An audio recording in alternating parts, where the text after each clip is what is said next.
신명기 19번째 장 말씀인데요. 억울한 일이 없어야 합니다. 그런 제목으로 말씀 나누겠습니다. 하나님께서 하나님의 백성이 가나안 땅에 들어갈 때 그곳에 억울한 일을 없게 하기 위하여서 세 가지의 규례를 정하셨습니다. 하나는 도피성에 관한 규례이고요. 또 하나는 경계석을 옮기지 마라 하는 것이며, 또 하나는 정인을 두세 명 세우라, 또 위정한 자는 이렇게 처분하라 라는 그것을 말씀하십니다. 첫 번째 생각해 볼 것이 도피성의 규례인데요. 살인을 하는 경우를 하나님께서 엄격히 벌하기를 원하십니다. 왜냐하면 그 땅 가운데 사람이 하나님 주신 생명을 마음대로 해야 하는 것을 하나님이 원치 않기 때문에 그렇습니다. 그래서 살인한 자는 반드시 죽여야 한다라는 법을 정하셨는데 예외가 있어요. 그 예외는 무엇이냐 하면 살인하고자 하는 마음이 없었는데, 그런데 부지 중에 보니까 살인을 하게 되었단 말이에요. 예를 들어서 말씀하시기를 사람이 벌목하려 산에 들어가서 도끼질을 하는데 그 도끼가 빠져가지고 생각지 아니한 같이 갔던 사람이 맞아서 죽게 되었다. 그런 부분을 말씀하십니다. 다른 부분은 윗밭에서 일하다가 돌을 던졌는데 아랫밭에 있던 사람이 맞아서 죽었다. 그런 경우는 고의성이 없는 부분이 되어지겠죠. 그러면 그런 사람이 억울하게 죽는 것을 면하기 위하여서 하나님은 도피성을 만들라 말씀하시는데, 하나님이 주신 땅 약속의 가나안에서 6개의 도피성을 만들게 하십니다. 그래서 요단 동쪽에 3개, 요단 서쪽에 3개, 이렇게 6개를 만드는데 한 곳에 몰아두지 아니하시고 뚝뚝 떨어져서 하나씩 만들게 하십니다. 그러니까 하나님의 약속의 땅 전체에서 모든 백성들이 30km 안에, 하루 안에 그 도피성으로 피할 수 있게 도피성을 정하셨어요. 그리고 도피성에 가는 길들은 큰 길을 닦게 하시고, 심지어는 전성에 의하면 도피성에 가는 길은 표지판도 전부 세워두었다고 합니다. 그래서 도피성에서 써놓으면 사람이 이제 부지 중에 오살한 사람들이 그곳에 가서 피할 수 있도록 하나님이 그렇게 은혜를 베풀어 주셨다라는 것입니다.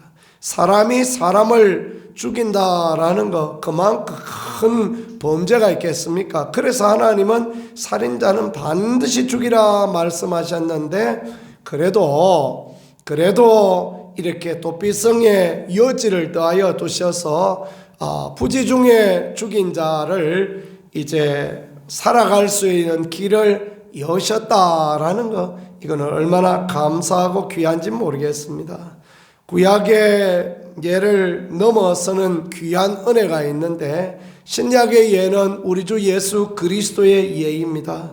예수님의 십자가의 죽으심으로 말미암아 누구라도 그 주님 앞에 나가기만 하면, 십자가 앞에 나가서 죄를 고하고 주의 은혜 가운데 회개하기만 하면 용서하시는 은혜를 주십니다. 여기 십자가의 은혜는, 십자가의 은총 아래는 그것이 고의였던지, 그것이 살인하고 하자는 마음이 있었던지 그것을 따지지 않으니 참으로 얼마나 그렇게 은혜요 축복인지 모르겠습니다. 세상 사람들은 하나님의 이 은혜와 사랑을 이해하지 못합니다. 주님을 보낸 하나님의 그 사랑, 그 아름다운 이야기를 이해하지 못하니 사람들은 어떻게 사람 죽인 사람이 용서를 받을 수 있는가라는 걸 생각합니다. 그래, 사람 죽인 사람이 용서하기 쉽지 않은 부분이 분명히 있지요. 근데 하나님께서는 하나님이 친히 죽으심으로 말미암아 살인자를 용서하시는 너그럽고 크신 사랑을 우리에게 베풀어 주셨으니 우리가 그 사랑, 그 은혜를 생각하면서 믿음의 삶을 살아가야 되겠습니다. 도피성은 우리의 영원한 도피성이 되시는 예수 그리스도를 상징하는 그런 말씀이 되어지겠습니다.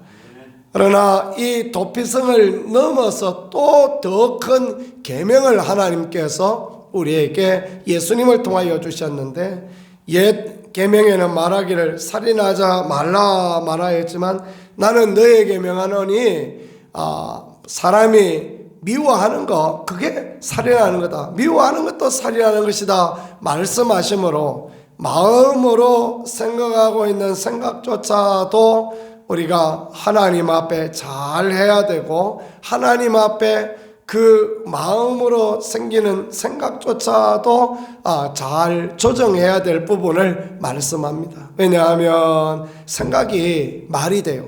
생각이 말이 되고 말이 자라서 결국은 행동이 되어집니다. 결국은 생각이 살인으로 번질 수 있는 그런 부분이 되어진다라는 그 말씀입니다. 그래서 믿는 그리스도인들에게 생각조차도 잘 조정할 수 있는 것, 지킬 만한 것 중에 내 마음을 지키라 자문에 말씀하신 것처럼 그렇게 우리의 마음을 잘 정리하는 것, 그게 하나님 앞에 귀하다라는 것 말씀하십니다. 자, 두 번째 말씀은 이웃의 경계표를 옮기지 마라 말씀하셨습니다. 하나님이 약속의 땅을 나누어 주셨습니다. 지파별로 나누어 주시고 가정별로 나누어 주시고 다 이렇게 나누어 주셨어요. 그런데 그 경계석이 있습니다. 여기 그 가나안 땅이 돌이 많은 그런 곳이다가 보니까 그 밭에서 골라낸 돌을 가지고 쭉 논두렁을, 밭두렁이죠. 밭두렁을 쭉 이렇게 쌓아두는 겁니다. 그 욕심 많은 사람 밤에 몰래 가서 그 경계석, 지계석을 옮기는 그런 일들을 하는 거예요. 그래서 하나님께서 그런 부분을 하지 말라. 하나님의 약속의 백성이니 그런 거 하지 말라라고 그렇게 가르쳐 주시고 알게 해 주십니다. 그게 참 하나님 앞에 귀하죠. 살다가 보면요, 참 희한한 사람들이 많이 있습니다.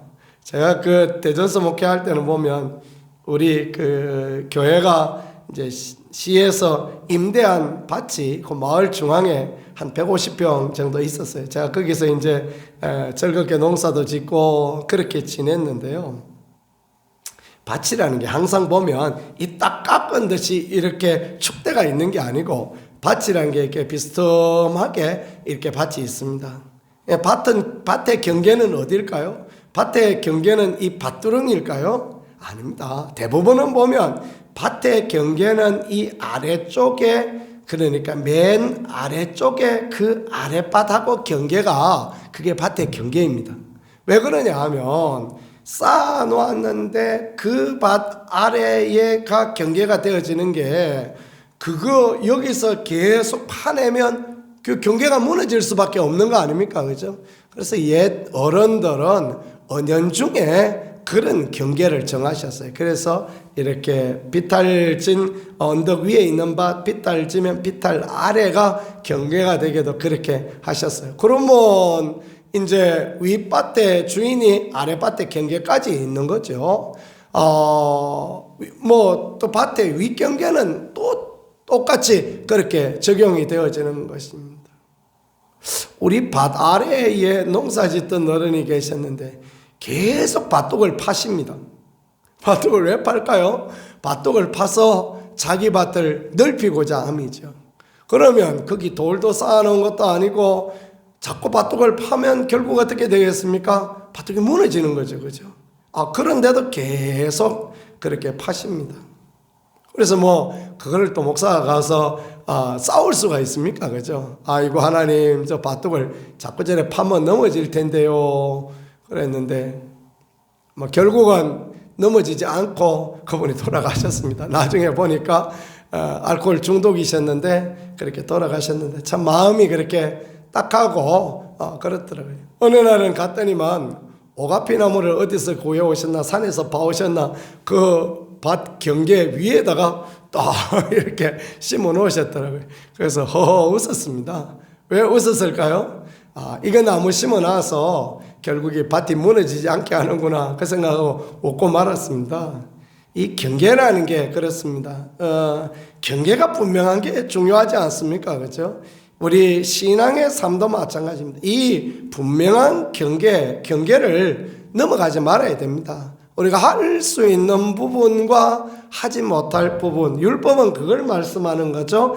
이거는 하라, 이거는 하지 말라 명백하게 하나님께서 그렇게 말씀하는 것은 우리가 그렇게 함으로 하나님의 백성에 합당한 인생을 살게 하시는 그런 부분입니다. 이웃의 경계표를 옮겨서 그래서 이웃을 속상해하게 하지 말라라는 이 말씀, 이런 말씀도 우리가 정말 마음에 새겨둬야 될 그런 말씀입니다. 어디까지가 경계인가라는 걸 정확하게 두고 어디까지 행할 수 있다라는 걸 알 때 그대로 따라갈 때 남에게 손해를 끼치지 않은 부분도 되겠지만 하나님은 그런 사람들에게 은혜를 주시고 하나님 그런 사람들에게 축복하시는 은총을 주십니다. 이단이 무서운 게 뭐냐면요, 경계가 없습니다. 경계가 없이 그냥 마음에 좋을 대로 성경을 해석하고 마음에 좋을 대로 그렇게 원하고 막 그렇게 하는 것이 결국은 이단이고 잘못되어진 것입니다. 어느 서울의 어떤 유명한 어떤 교회 이야기가 PD 수첩에 나왔는데 보니까 헌신헌금을 내라 한다 그런 이야기를 하더라고요. 1년에 한 번씩 꼭 헌신헌금을 내래요. 저는 그런 이야기를 들어본 적도 없습니다. 어떤 교회는 별미헌금을 내라 그런데요.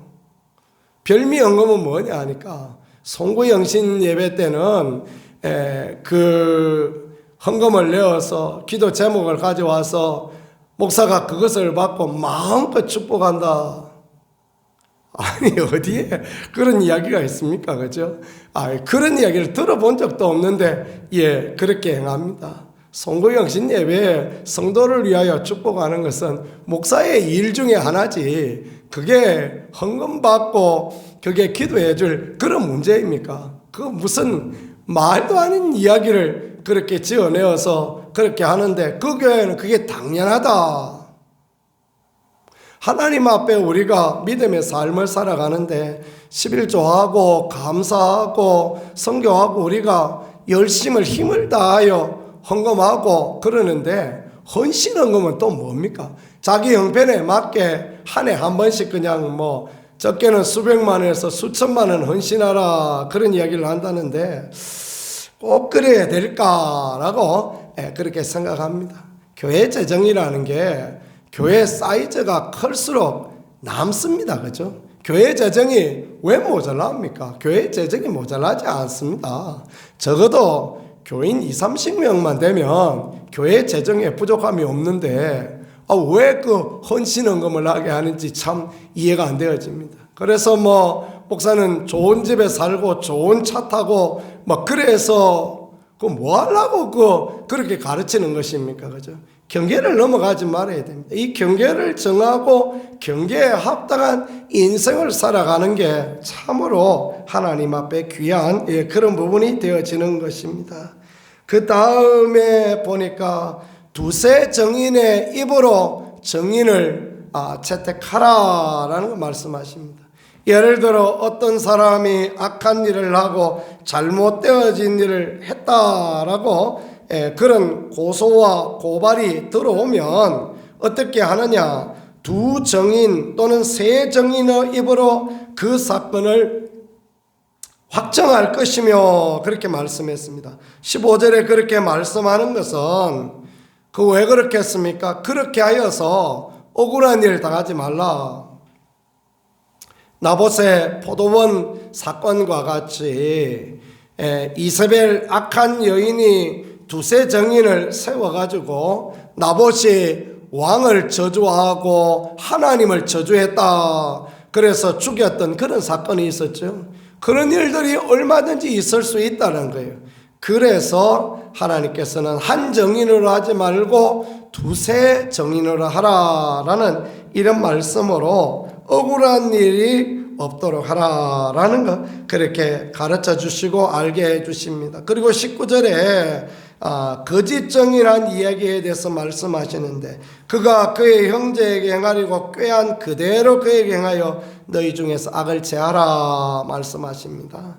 그러니까 위정하고 어떤 사람을 죽이려고 했다면 그 사람에게 행하려고 한 그대로 그에게 행하라. 그래서 내 눈이 긍휼히 여기지 말라. 생명에는 생명으로, 눈에는 눈으로, 이에는 이로, 손에는 손으로, 발에는 발로 하라. 무서운 말씀이죠. 하나님은 긍휼의 하나님이신데, 사랑의 하나님이신데 왜 이렇게 말씀하시겠습니까? 그만큼 하나님은 억울한 일 당하여 힘든 일 당하여 무고히 쓰러지는 백성을 원치 않으신다라는 것을 분명하게 말씀해 주시는 그런 말씀입니다. 세 가지 이야기, 완전히 다른 이야기 같은데 도피성을 정하여서 무고하게 희생되는 사람이 없게 하라 말씀하시고, 경계표를 옮겨서 남의 것을 빼앗아감으로 또 무고히 재물에 손해를 당하지 않게 하라 말씀하시고, 거짓 정인을 통하여서 위정을 통하여서 어려움 당하지 않게 하라 말씀하십니다. 하나님은 언제나 공의의 하나님이시죠. 정의의 하나님이십니다. 그래서 하나님께서는 하나님의 백성이 올바르게, 하나님의 백성이 정의롭게 살기를 원하시고 모든 사람의 억울함이 없이 그렇게 살기를 원하니 우리 믿음의 삶을 살아갈 때 누구의 말을 하든지 누구를 판단하든지 모든 일에 억울함이 없이 다시 생각하고 또 생각하고 조심하고, 이런 것은 하나님 앞에 귀함과 하나님 앞에 아름다움이 되어지겠다라고 생각이 되어집니다. 그럼 모든 일에 저와 여러분 우리 모두가 하나님 앞에 아름다운 믿음의 삶을 살아가는 그런 귀한 은혜가 있기를 우리 주 예수 그리스도 이름으로 간절히 축복합니다. 기도 올리겠습니다. 하나님 우리 아버지, 억울함이 없이 하라 가르쳐 주시고 말씀하여 주시는 주님 앞에 우리가 그런 삶을 살아갈 수 있게 도와주시고, 우리도 억울한 일 당하지 않게 하여 주시고 다른 사람을 억울한 일에 내몰리지 않게 하여 주시고, 주의 공의와 주의 법 선한 하나님의 뜻을 따라 살아가는 우리 모두가 되어질 수 있게 은혜로 인도하여 주시옵소서. 주께서 함께 하시고 은총으로 이끌어 주시기를 원합니다. 예수님 귀하신 이름으로 기도드렸습니다. 아멘.